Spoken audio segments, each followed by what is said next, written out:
really exciting. We actually had chai right there in their little boma, which is next to us, and the view of the mountains there is just amazing. Lovely family. He's one of the elders in a small church of God there. And what's the connection? We went over as a family to work with missionaries in that area and to actually host a retreat for them. And during that time, we got to know a lot of the locals as well. We brought camels over from Kenya to this Maasai village. It was just a really exciting You brought opportunity. Camels from Kenya? Yes, we did. That sounds like a book title, Camels from Kenya.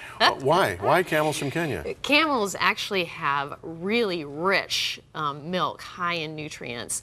And so the milk's very good for the community. It's also an economic situation that's improved by bringing camels into that community, and then those camels having their own camels and the community beginning to spread those out. It allows them to bring more money into the community. Was it difficult getting across the border with camels from Kenya? I mean, I've worked enough in Africa to know that the guys at the border can be a law unto themselves. Yeah, it actually took a couple of years for that process to take place, and we just happened to be there at the time when it all went through. A couple of years. So yeah, it Whoa. took some time. You know, paperwork, people Oh, yeah. saying yes, no, wanting paid, wanting a certain amount of paperwork. It's You quite know, a process. I was speaking at a pastor's conference in Congo a year or so back, and the first time I'd seen this ever.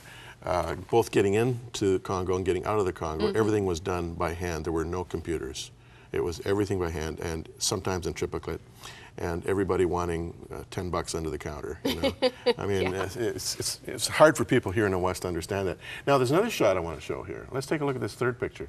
These are Ukrainians.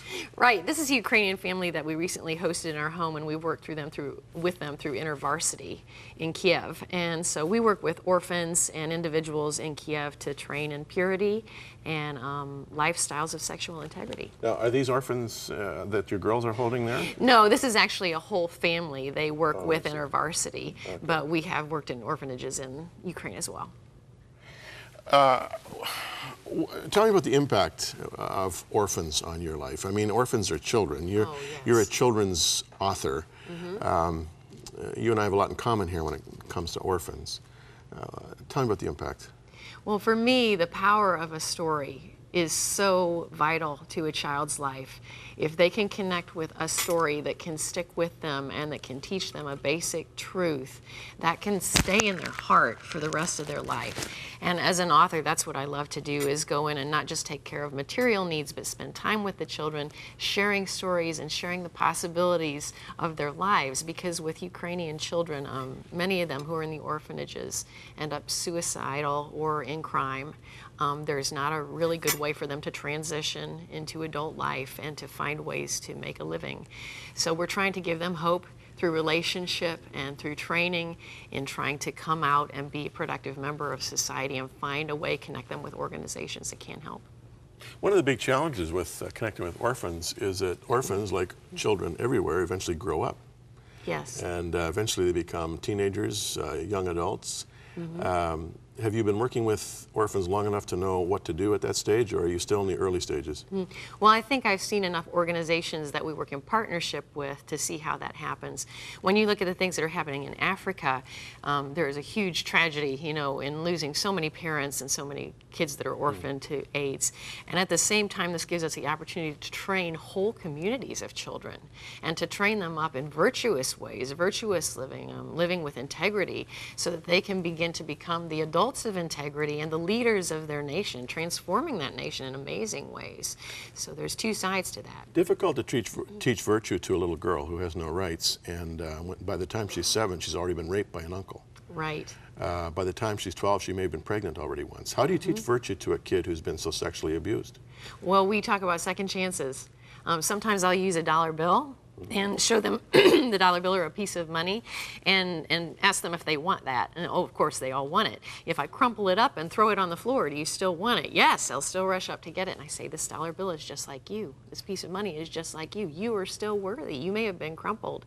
Someone may have come into your life and hurt you, but you can start over and you're still as much value. There's still as much value in you as there was before.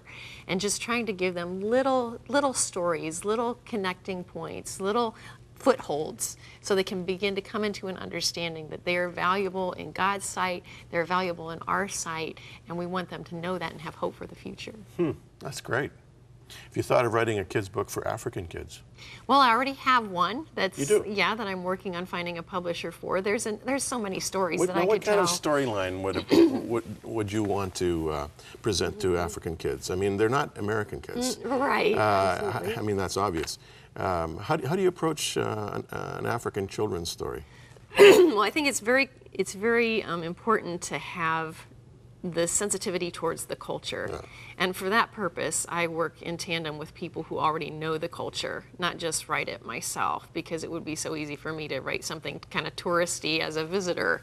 But in working with missionaries who have worked there and other partnerships with organizations who've worked with children in the area, really try to pull in and make sure that I've got the cultural aspects right for those children. And then, of course, the illustrations. You want someone who really understands the culture to be able to draw it. You know, that cultural sensitivity is really critical. Right now, a Absolutely. movie that's just been released, Invictus, which means undefeated, about the South African rugby team and Nelson Mandela. Mandela played by Morgan Freeman. The South Africans are really ticked. They're saying, who do these Americans think they are coming in and playing the part of our patron, the father of our nation, and telling the world our story. And really, it's a huge controversy in South Africa, and I think it's caught the movie makers by surprise. I don't think they expected this, but certainly on the micro level, you know, when you're dealing with village by village and church by church, if you do not have cultural sensitivity, you're just basically an alien. Oh, it's absolutely vital, because we're not trying to westernize. We're trying to help that culture become everything that God created it to be. Yeah. Well, this is terrific. The book is called The Three Gifts of Christmas, friends. This is by Jennie Bishop, the author of The Princess and the Kiss. There's the book again. It's in the bookstores. It's still not too late to pick up a good kids book for Christmas. I'm sure your grandkids or your own children will really enjoy it. And Jennie's been a delightful guest. Thanks for coming our way. Thank you so much All for the best having to me. you. Thank Okay.